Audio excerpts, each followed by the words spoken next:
خۆشەویستانم جارێکی تر سلااوتان لێبێت و بە خۆشحاڵی و بەردەوامین لە پێشکردنی پرۆگرامەکەمان کاکسیوان جارێکی تر سلااوت لێبێ فەرمووتان وەڵامی پرسیارەکە بێت. تۆ پێش ناوبڕەکە پرسیارێکی زۆر ماقۆڵەکەت پرسیارێکی زۆر لۆژیکیە کەسێ بڵێ باشە بۆچی بە دیاریکراوی خیتابی دینی بۆچی هەر خیتابێکی تری سیاسی ناکە لە ساحەکەیە هەیە. من درێژە بە وەڵامدارنەوەی پرسیاری یەکەمە دەم خۆیەچێتە سەر باسیەوەیە. من لەوێ وەستام کە جیهان بینیەکی ترادیشنەڵ کە چەند شتە بۆکە ترادیشنەڵ قەزم ئاینیە لێرەیە چەندان شتە بۆکە بتوێنێتەوە مفاجعە نییە خەڵک ڕووی تێ بکات و بچێت بەرەو دین بچێت پێی وابێت چارەسەر لە دینایە. چونکە تۆ هەر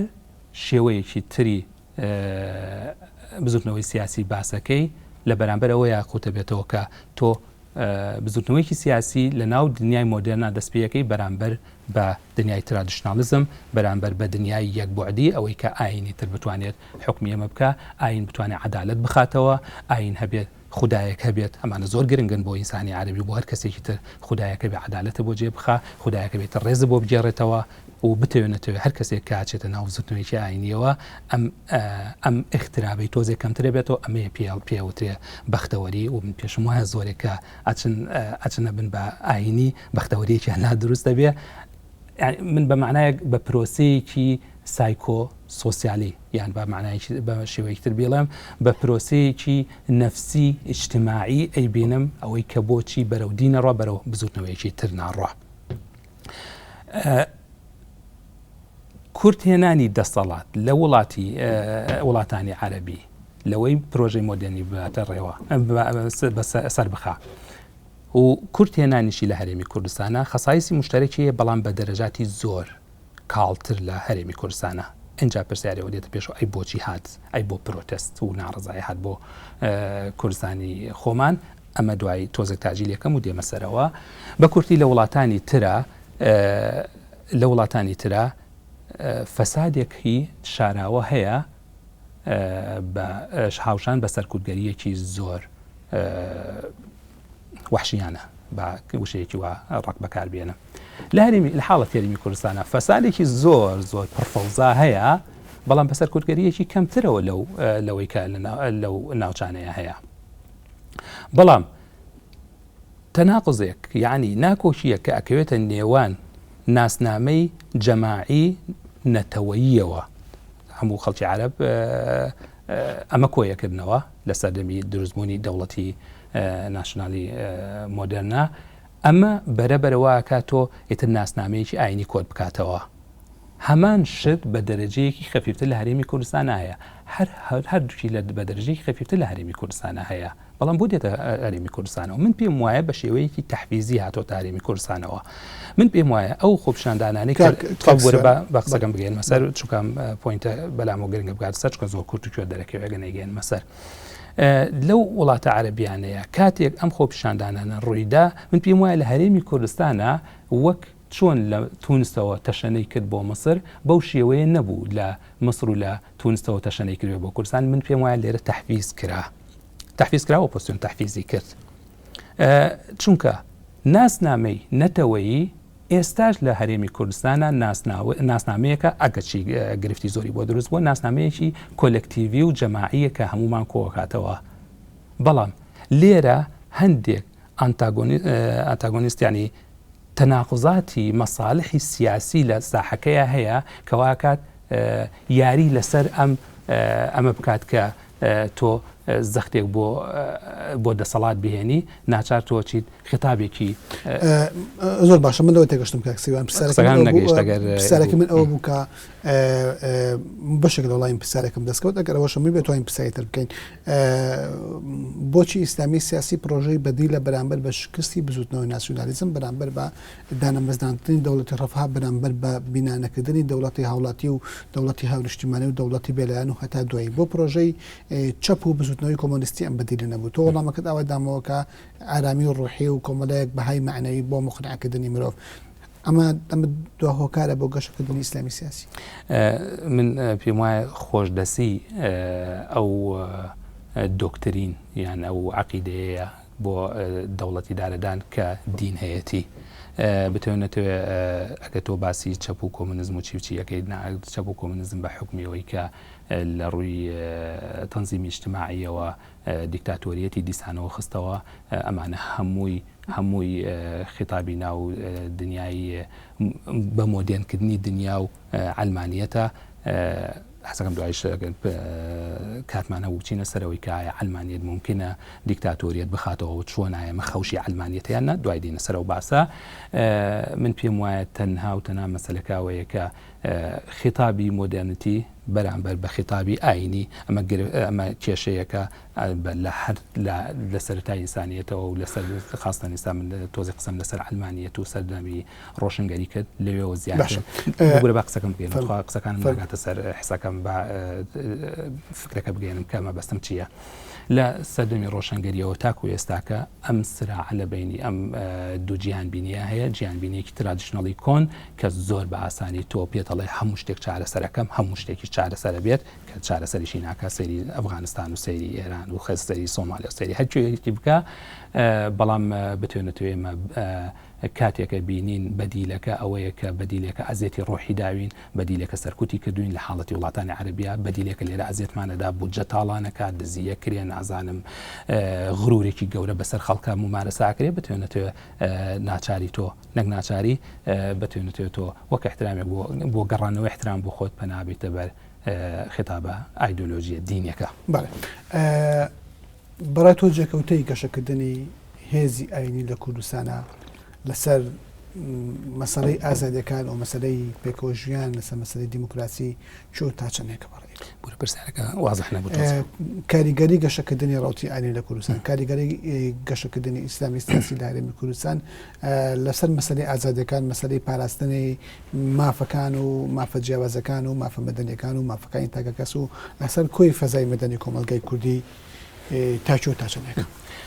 خۆی لێرە من حەزەکەم هەمجا بچمەوە سەرەوەی کە ئەلمانیزم و ئەلمانیە جیاکەمەوە لە یەکتری تا شوێنێ قسە لەسەر ئەلمانیزم بێت ئەلمانیزم بەوەی کە پرەنسیپێکی دەوڵەتی بێ بەوەی کە خیتابی دینی زاڵ نەبێ بەسەر بڕیارەکانە و هەمانش دەوڵەتی زاڵ نەبێ بەسەر خیتابی دینیە من پێم وایە لێوەیە لە ئەلمانیەت و لە ناو کۆمەڵگاشە گرفت بۆ مافی تاکو و بۆ مافی ئینسان دروستە بێت. کوردستان هەرێمی کوردستان من بۆ خۆم قەلەقێکی زۆر گەورم بۆی هەیە چونکە دەستوری ئەمە دەستوری ئیسلامیە ڕەنگە کەسێک پێوانێ با من پێم وایە هەرێمی کوردستان هەرێمێکی ئیسلامیە چونکە تۆ ئەلمانیە ڕێک بەمانە ئەوەیە کە تۆ دەستور و دەستگاکانی یاسادانەر تۆ بێ مەرجداری نەکەی بە ئایدۆلۆژیایەکی دیاری کراوەوە یان جیهان بینیەکی دیاری کراوەوە بۆیە من پێم وایە کە لە دەستوری هەرێمی کوردستان هەڵێ هیچ شتێک نابێت بە دڵی ئاینی ئیسلام نەبێ ئەمە مطلقاً تۆ دەستورەکە ولیەکە بە دەستورێکی ئیسلامی ئەلێرە و گرفت بۆ حقوقی ئینسان دروستە بێت چونکە مەسەلەکەەوە نییە کە ئێمە بمانەوێ دین لە ناو بچێ کە ئەم قسەیە هەر لە هەرێمی کوردستانە نییە لەوەتەی سەردەمی ئەلمانیزم سەری هەڵداوە ئەلمانیزم بەم شێوەیە بە هەڵەلی تێگەیشتوون بە حکمی چەند شتێک بە حکمی یەکەم بە حکمی ڕۆشنگەری ئەمە لە ئەوروپا و لە حاڵەتی ئێمەیە بە حکمی کۆلۆنیالیزم و استعمار و هەر شتێکی تر وای کردووە کە ئێمە ڕەتفعلێکی تند لە ئەلمانیزم وەربگرین بەڵام ئەلمانیزم ڕێک ئەمە جەوهرەکەیەتی کە ئێمە بتوانین بە جیاوازەکانمانەوە هەڵ بکەین لەگەڵ یەکتریە بەڵام تۆ دەوڵەتێکت هەبێت تەفزیلی ئاینێک بدا بەسەر ئاینێکی ترە ئەمەواکە من قەلەقیەکەم بۆ دروست بێ بۆ ئازادیە فەردیەکان بۆ ئازادیە سیاسیەکان ئازادی مەدەنیەکانی خەڵکی کوردستان. ئەیچێک لەو خوێندنەوەی کە بۆ ئیسلامی سیاسیەکرێ لە کوردستان و لە جیهانی عەرەبیشە بە شێوەیەکی گشتی ئەوەیە کە ئیسلامی سیاسی ئەو فۆرمە کلاسیکیی جارانی جێهێشتووە کە کار لەسەر بیناکردنی دەوڵەتکە لەسەر بەچینەی شەریعەت و بیرۆکەی جیابەجێکردنی شریعەت دەڕێگەی دەوڵەتەوە لە ئیسلامی سیاسی کۆتایی هاتووە بیرۆکەی داگیرکردنی دەسەڵات و کۆتایی هێنان بە ئالوگۆڕی ئاشتیانی دەسەڵات لای ئیسلامی سیاسی بیرۆکەیەکە ئەگەر بەتەواوی کۆتایی نهاتبوو لە پاشێکێکی گەورەیە جگە لە هەندێک نموزەجی کەمی وەکو قاعیدە نەبێت کە باوەڕی بە و کۆتێدا هەیە بەسەر دەسەڵاتە بزوتنەوەکانی تری ئیسلامی سیاسی لە ناوچەکە لەگەڵ ئەمانین و باوەڕیان بە ئالوگۆڕی ئاشتیانی دەسەڵات هەیە ئەگەر ئەم تو تا چەند لەگەڵ ئەم بیرۆکەیە ئەم خوێندنەوەی بۆ ئیسلامی سیاسی و ئەگەر ئەم بیرۆکەیە ڕاستە بۆ ئیسلامی سیاسی مەسەلەی فەزای مەدەنی یا مافە مەدەنی و تاکە کەسەکانی خەڵک ئەخاتە ژێرگومان و جێگەی قەلەق و نیگەرانی بێ منیش ئەو پرسیارەی تۆ تەبەنیەکەم کە لە ئاخیرەوە کرد بۆی بڵێم ئەم تێزێکی هێنراوەتە ناو ناوەندی سیاسی و ڕۆشنبیری کوردیەوە من پێم وایە زیاتر لەسەر دەستی یەک کەس کە بەڕێزکار عادل باخەوانە ئەم تێزە هاتۆ ناو من پێم وایە تێزێکی کۆمیدیە تۆزی کۆمیدیە چکە من لە حەزەکەم بۆ پرسیاری تۆ لە ئاخیرەوە دەست پێ بکەم ئەوە بۆ قاعیدە هەیە ئەوە قاعیدە چی قسەیەکی بێت بتوانێت قاعیدە لە ناو چوارچێوەیەکی ترا پۆڵە نەکرێ و جیازە لە بزوتنەوە ئیسلامیەکان بەڵکو پێویست بە میتۆدێکی تر دەکات کە قاعیدەی پێ بخوێنێتەوە پۆڵە بکرێوەکو لەو بزوتنەوەی کە هەموو کەرەستەکانی مافیایی بەکارێنە لە ڕفاندنە لە کوشتنە لە تەقادنەوەیە بەقەدەوەی وەکو بزوتنەوەکی سیاسی جەماوەری خۆی دەرناخات بەقەدەوەی وەکو هێزێکی چوزانم یانیوانی کە هەموو کەرەستەکانی مافیایی بەکاردەهێنن بۆ ئەکرد لە چوارچێوەیەکی تر بخوێنرێتەوە پۆڵەم من پێم وایە ئەبێت وەک جۆرێکی تر ببینرێ بەڵام جۆرێکی تر کە تەنها بە پلە و بە دەرەجە جیاوازی هەیە چونکە ئیسلامی سیاسی ناتوانێت تۆ یەک هەوێتێکی دیاریکراوی بدەیتێ من کاڵەمەوە تێزێکی کۆمیدیە نەتیجەوەیە کە هەوڵەدا یەک ناسنامەیەکی معتەدلانە میان ڕەوانە بدا بەسەر ئیسلامی سیاسیە من کە ناوی قاعیدا هێنم بۆ ئەوە پیشان بدەم کە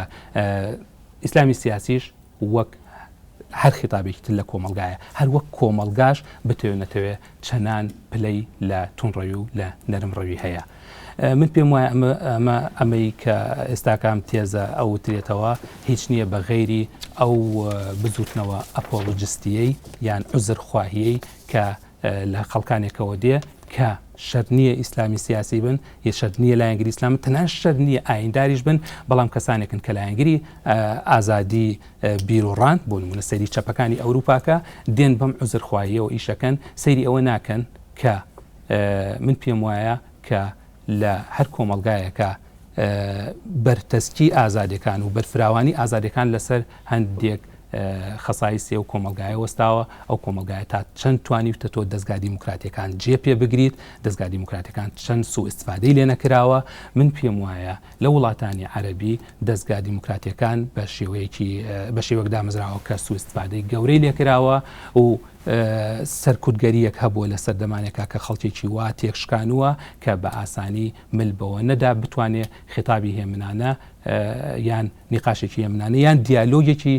هێمنانە لە وەسەتی سیاسی وەسەتی کۆمەڵایەتیا جێ بباتەڕێەوە بۆیە من ناڵێم ڕەشبینم بەرامبەر بە وڵاتانی عەرەبی تا حەدێکی زۆر من سیگناڵی وابینەوە کاکرێ ئینسان ڕەشبین بێ بەرامبەر بە مافەکانی مرۆڤ بەڵام ناشتوام یەکسەراوە مۆریەوەی لێ بدەم نا دیموکراتیەت جێگرتووە ئەمانە گۆڕاون وەکەوەی تۆ هەموو ئیسلامی سیاسی وەک وەحدەیەکی وەک یەکەیەکی تەواو هاوڕەنگ قسە لێ بکەیت پێم وایە تێزێکە هیچ نییە بەغێری عوزرخواهیەک هیچ نییە بەغێریەوەی حەماسەتێک بۆەوەی کە قەزافی و نازان مبارەک بڕوخێ کە هەرمومان دڵمان پێ خۆشامانە لەسەر حکم لا بچن بەڵام ئەش بێ ئاگداربین کە ئێمە ئاگداربین کە ئێمە دۆزێکی ترمانەیە دۆزی ئەومانەیە کە ئازادی هەموو ئازادیەکان جێبگرن یەکێک لەوانە ئازادی ممارستەی ئاینیە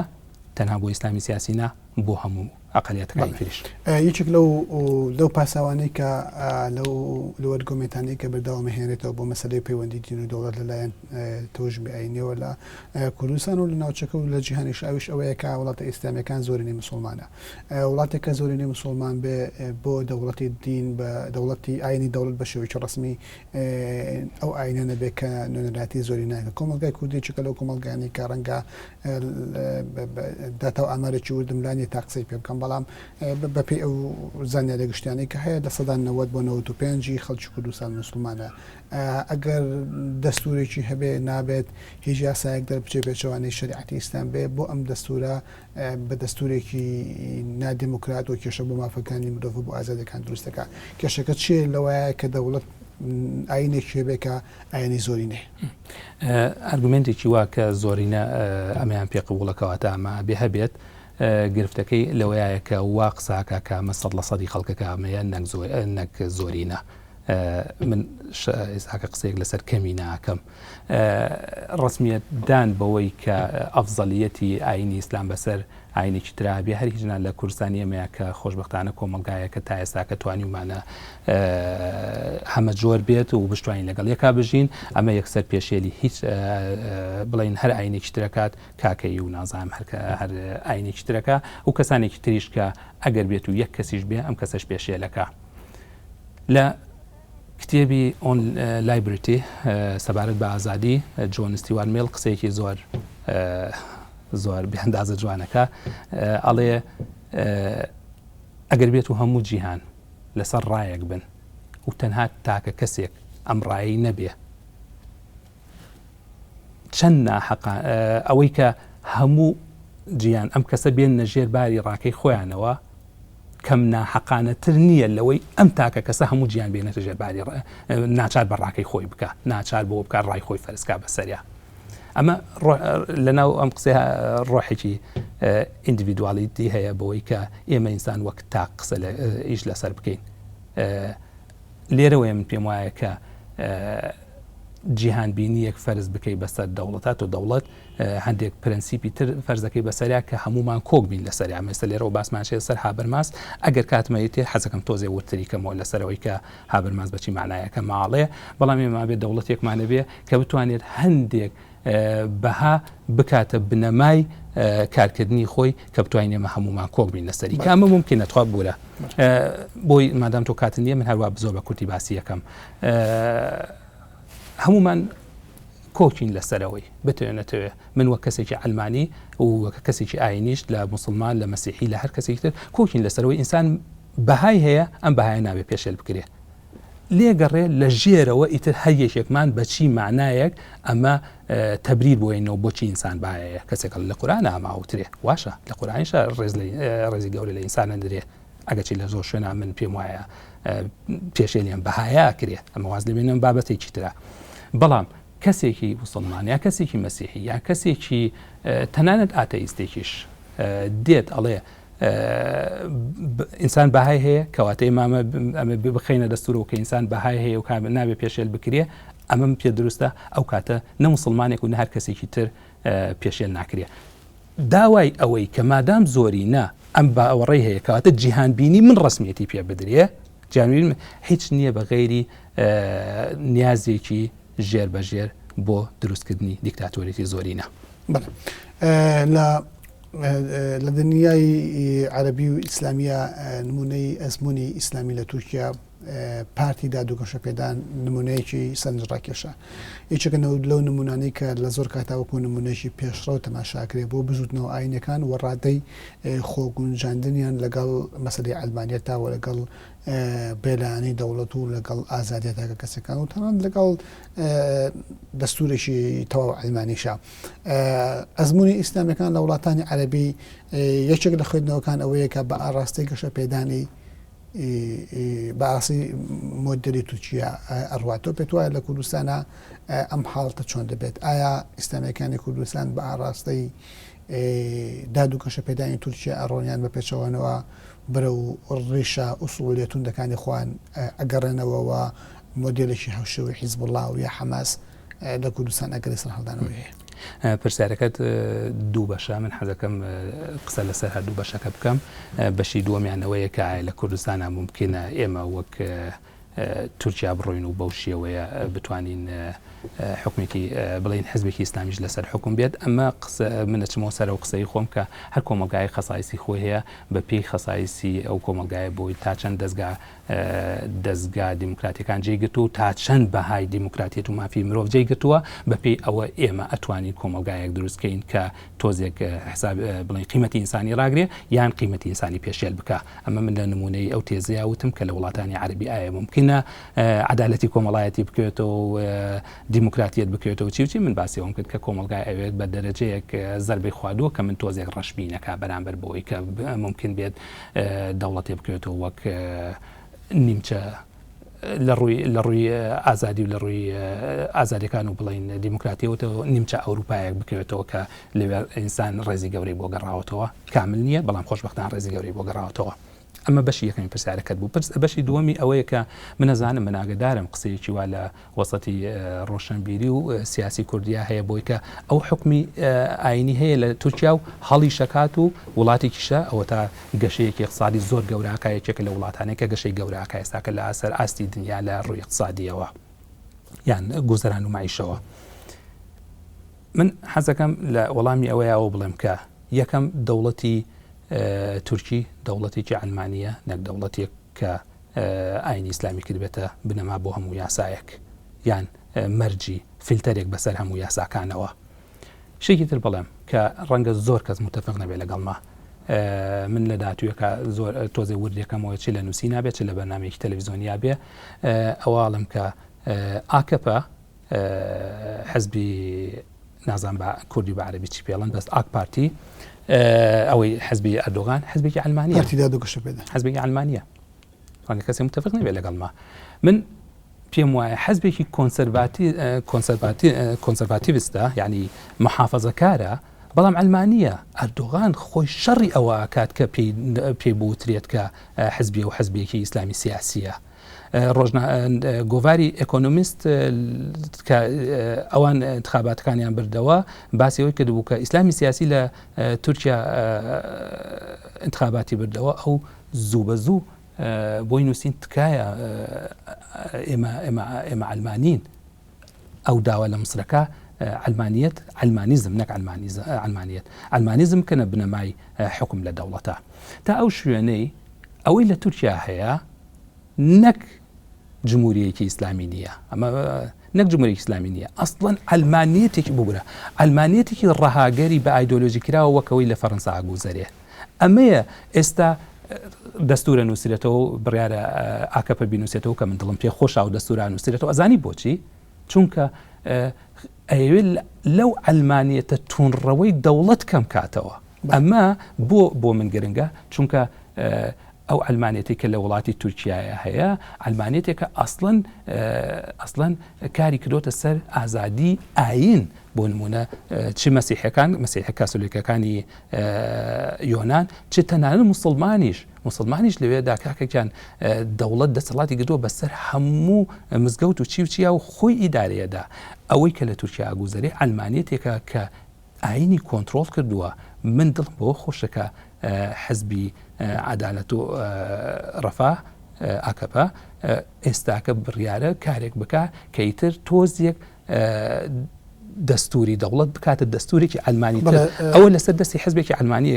حزبێکە گوزەرێک کاڵێن حزبی ئیسلامیە من پێم وانێ حزبی ئیسلامیە و حزبی سکۆلار و ئەلمانیە. بەڵێ زۆر سوپاس ئێمە کاتی بەرنامەکەمان تەواو بوو بەڕێز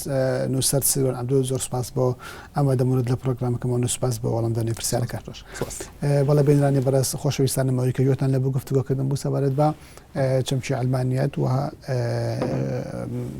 ئیسلامی سیاسی لە هەرێمی کوردستان و کاریگەریەکانی لەسەر مەسەلەی ئازادی و دیموکراتیەکان بە ئومێدی ئەوەی کە بابەتێکی سوودمەند ببێت و تا گفتوگۆی جیتر بەکارەمانانی تەن ئەسپێرن و کاتێکی خۆش بۆ هەموو لایەک.